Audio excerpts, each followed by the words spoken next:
The Attorney General before the American people today for the first time, speaking about the unprecedented search at former President Trump's home in Mar-a-Lago.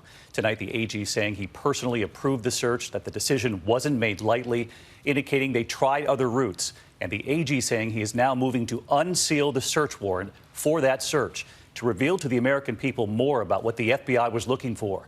With so many Republicans and supporters of former President Trump demanding to know more, tonight it is now up to former President Trump to decide whether that warrant will be revealed. A judge today giving Trump's legal team until 3 p.m. tomorrow to indicate where they stand on this. The Attorney General saying he is making this move to unseal the warrant because the former president was the one who publicly revealed the search Monday night.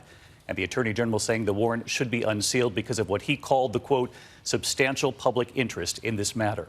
He also revealed today that that search warrant was already given to the former president's legal team, also given to the former president what's called the FBI property receipt, the list of items taken. So he has the ability to answer many of these questions from his own supporters.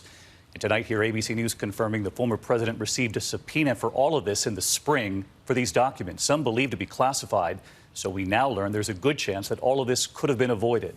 Tonight, the Attorney General also addressing the growing threats against the FBI and the Justice Department, saying, I will not stand by silently when their integrity is being unfairly attacked. And look at this. As he said that, this was the scene in Cincinnati, Ohio today, where an armed man with an AR-15 style rifle showed up at the FBI office. A chase, shots fired, an armed standoff. Tonight, we have just learned the suspect is now dead, his motive unclear. But it was all very concerning given the events of this week. And we begin tonight with the Attorney General and our chief Washington correspondent, Jonathan Karl. Under intense pressure to explain the FBI's search of Donald Trump's Mar-a-Lago property, Attorney General Merrick Garland did something he almost never does.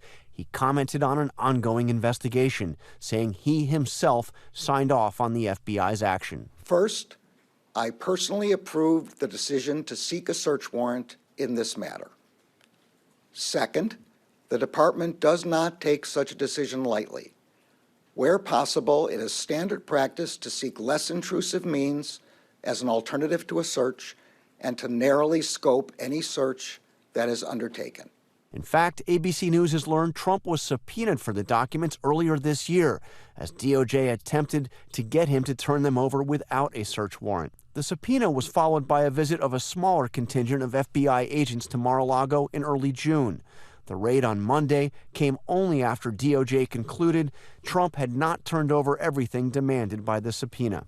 Garland said he was only confirming the FBI search because former President Trump had revealed what had happened. Moments before Garland spoke, the Justice Department filed a court motion citing, quote, the public's clear and powerful interest in understanding what occurred and asking the judge to unseal and to make public two key documents, the search warrant and the so-called receipt listing the items taken by federal agents. The department filed the motion to make public the warrant and receipt in light of the former president's public confirmation of the search, the surrounding circumstances, and the substantial public interest in this matter. The DOJ filing was signed by the chief of the counterintelligence section of the DOJ National Security Division, suggesting the investigation is related to classified information with national security implications. Garland also addressed attacks on the FBI, some of which have come from prominent Republicans who have accused federal agents of going after Trump for political reasons. I will not stand by silently when their integrity is unfairly attacked. The men and women of the FBI and the Justice Department are dedicated, patriotic public servants. Every day, they protect the American people from violent crime, terrorism, and other threats to their safety while safeguarding our civil rights.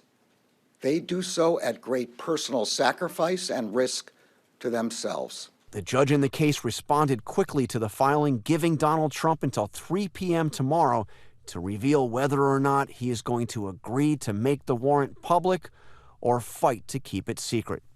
Quite a turn here. Let's get right back to John Karl tonight. John, as you reported, the Attorney General making it clear today that copies of both the warrant and the FBI property receipt, the general list of items taken, were already provided to former President Trump's lawyer who was on site during the search, which means many of these questions from the former president's supporters and from many Republicans all week long could, in theory, be answered by the former president.